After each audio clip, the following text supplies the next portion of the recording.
Assalamualaikum warahmatullahi wabarakatuh. Jumpa lagi bersama SPP TV yang akan membahas alur cerita sinetron Badai Pasti Berlalu. Ya, sebelum ke pembahasannya, baiknya bagi kalian yang baru menemukan channel ini, alangkah baiknya dukung channel ini terlebih dahulu dengan cara tekan tombol subscribe dan aktifkan tombol lonceng notifikasinya agar kalian tidak ketinggalan dengan alur ceritanya. Ya, langsung saja kita ke pembahasannya, yang dimana di sini terlihat Fadiki yang ketakutan dan penasaran. Dan Padiki pun punya paling, dan Padiki pun menelpon Siska. Padiki mengatakan kepada Siska bahwa Padiki ada yang menelor. Palingan Padiki yang menelor Padiki adalah Helmi. Di situ pun Siska terkejut dan jengkel kepada Pak Diki. Siska tak mau mendengar lagi namanya Helmi. Yang tahu Siska, Helmi sudah meninggal dan tak mungkin lagi untuk kembali.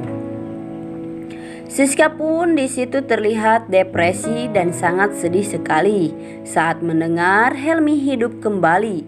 Siska pun langsung ngedrop. Dan di situ pun Leo membujuk Siska istirahat supaya Siska tidak depresi. Akhir kemudian Siska tertidur lelap. Siska pun bermimpi Leo berpelukan dengan Tiara. Siska di situ terlihat terkejut dan bersedih karena yang dia sayang berpelukan dengan wanita lain. Gimana kalau beneran ya bahwa Tiara adalah masa lalunya Leo? Akankah Siska menerima Leo dengan keadaan Leo yang sesungguhnya, bahwa Leo pacarnya Tiara? Ya, dialihkan lagi ke adegan yang lain, yang dimana di sini terlihat Dokter Cory yang lagi bersedih dan galau karena Dokter Cory diancam menikah sama Pak Diki. Dan di situ pun Dokter Cory teringat sama Helmi. Dokter Cory berharap Helmi hidup kembali lagi karena Dokter Cory tidak mau dinikahi oleh si Diki itu. Dan di situ pun Helmi melihat kesedihan Dokter Cory yang ternyata Dokter Cory sangat mencintai dan menyayangi Helmi. Helmi pun tidak mau menyanyiakan kasih sayang Dokter Cory terhadap Helmi. Dan tentunya Helmi akan menyelamatkan dari ancaman Diki kepada Dokter Cory. Dan pastinya Helmi akan membalas dendam kepada Diki karena Diki sudah menghancurkan masa depan Cory. Yang selama ini Cory lah yang ada selalu di dalam keluarga Helmi, dan Helmi pun akan membalas cinta Cory. Ya, dialihkan lagi ke adegan selanjutnya, yang dimana di sini terlihat Tiara membeli makanan kepada seseorang. Tiara ingin dipuji dan ingin dibangga-banggakan oleh ibunya Leo bahwa yang sudah memasak itu adalah Tiara. Dan di situ pun keluarga lagi makan pagi.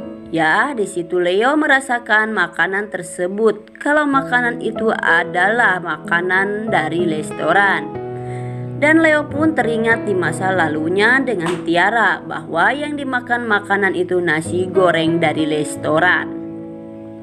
Dan di situ pun sempat Leo dan Tiara saling melihat tatap mata.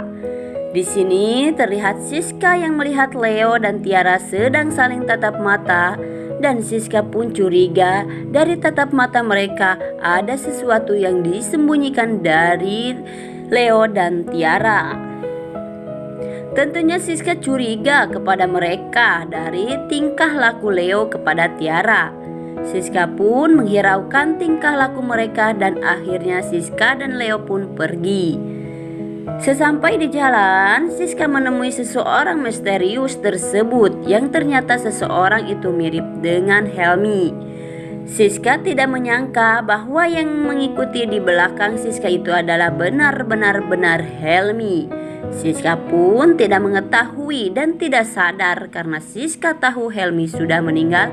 Hanya itu halusinasi Siska aja. Maaf ya, agak balelol. Ya, dialihkan lagi ke adegan yang lain yang dimana di sini terlihat Pak Diki yang lagi resah dan hirau kepada dirinya sendiri karena Pak Diki ketakutan Helmi akan membunuh Pak Diki. Dan pastinya Helmi akan membalas dendam kepada Pak Diki. Dan di situ pun Pak Diki mendapatkan paket yang ternyata paket itu berisi ular.